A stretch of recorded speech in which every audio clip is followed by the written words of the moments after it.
Hello folks, this is Anthony. The last couple mornings it's been below zero. So I want to show you a problem I had before I could start my Honda. And I'm going to show you the steps, step by steps, what I do before I start my Honda on most mornings before I need it. Here's my 80. It was in the other morning when I tried to start it after it was below zero. I had a problem. Let me show you what I do first. I'm assuming this is in the garage, okay? I took it out so it's easier to see. I want to make sure that my wheels or my tracks are broken free from the cement or from the ground. Because if you try to drive your machine while your tracks or wheels are frozen, you could do damage to the transmission. So that's one thing I do. I checked the oil and the gas already. I want to make sure that my impeller is not frozen. Now, the other day I used my hand, which is a no-no. A member on the Honda Snowblower enthusiast group pointed that out. You really don't. I mean, you can unplug the spark plug and make sure the key's off, but sometimes there could be built-up tension in this if it's jammed up, and it could move on you. So I want to make sure that the impeller moves, which it is. It's broken free. And then also as a safety note, anytime you have clogs, use a stick or a broom handle or something, and your chute to clean out clogs. There's too many people going to the emergency room from accidents, okay? And I don't want any of you folks to get hurt. So there's a couple things I do. Next thing I want to do is I just want to make sure my handles are working, okay? And I want to make sure that my cables are not kinking up. They could be frozen. If moisture got into the cable, it could freeze up, and then you'd have kinking and your cables are not moving. I mean, they're not working. See, these belts, these boots here, you can pull the boots off and you can spray some chain and cable lube down the holes. Another thing I use is windshield deicer. The only time I've had to use that is for my chute. I didn't clean the machine properly. I had a bunch of ice and snow down here, and my chute was frozen. So I cleaned it all up and everything as best I could. It's valuable time you don't want to be wasting. But it was still frozen, so I sprayed some de-icer on it, and then it was good to go. Okay? Let me think. What else?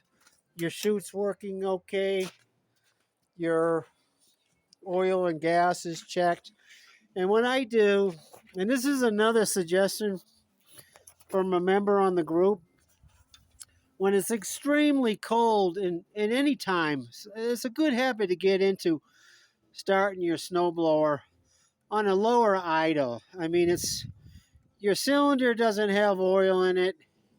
Maybe it's dry, and you don't want to start the engine at full speed. So I'm gonna lower the throttle. I got the choke closed, and whoops, I almost fell. It's so slippery. And then I keep the key off, and I will pull the starter cord. Oh, another thing, the other morning when I was trying to start it, this was totally loose. This was just pulling out and it wasn't catching. And what happened was, this is what I think happened, is that the spring got froze up. The recoil got froze up, and I could pull this all the way out before it caught.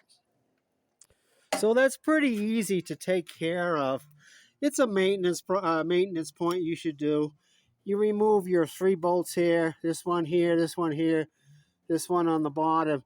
You can remove your recoil, and you can spray some lubricating oil in the spring area. I showed that in another video. The video, type in limp starter cord. Another thing you can do is get a rag, pour some oil on it, and then slide the rag on your starter rope. So if there's any moisture on your starter rope, the oil will keep it from freezing up.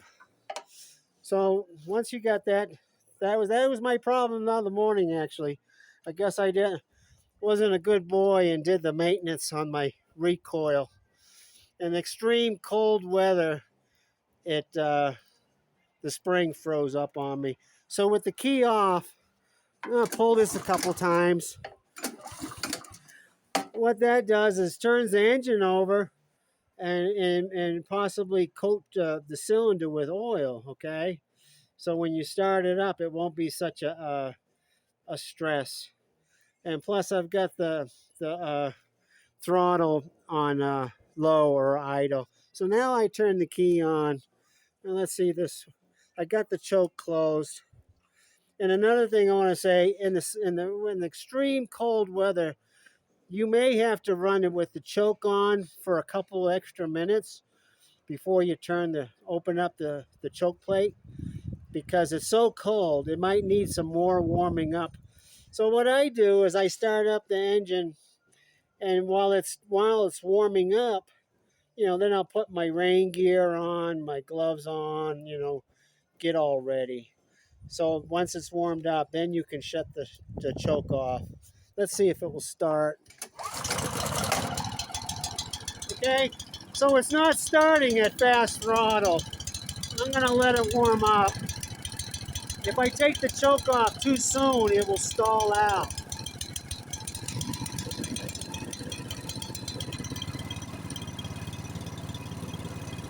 Sometimes it stalled out on me because I didn't let it warm up enough. All right, so I let it warm up for a couple minutes, and then I'll put it on the faster throttle. Now, if you have a hydrostatic transmission, if you got an HS928 or 1132 or whatever, let me show something else that you can do. On the hydrostatic transmissions, you've got your hydrostatic transmission oil. And if it's super, super cold, this is another thing that you can do every time. But I usually forget to do it, and it doesn't seem to really hurt anything. But I have noticed in the very, very cold weather, when I try to use my hydrostatic Hondas, it's kind of sluggish at first. And the reason being is that the oil is not circulating very well in the hydrostatic transmission. So what I'll do, I will start it up, let the engine warm up, and while I'm letting the engine warm up a little bit, I have it in neutral. You can put it in engaged position. I'm not even sure. Let me know if this is right, because I put it in engaged position. I'm thinking that that's going to help the oil circulate better in the hydro. So what I'll do is I'll make sure that the transmission, that the gear shift is in neutral. This is a project that I'm working on right now. And then I'll hold down the handle, the drive handle. And what this will do, what the theory is behind this, is that it will help circulate your hydrostatic oil in the transmission and let it warm up a little bit. So you can clamp this down if you want to while you're putting your gear on, and just letting it circulate and warm up for a couple minutes. And that pretty much stopped my. It was just a sluggish for just like a half a minute or so, but it's really good to have your transmission oil warmed up and circulating before you actually use the machine. And when it's extremely cold, it's good to leave the machine idling and warming up before you need it. It's just like a car, folks. You don't start your car in 20 below zero and then drive off at 60 miles an hour. Well, thanks for watching. Excuse me. Please like and subscribe to this video, and I appreciate all of you. Thank you.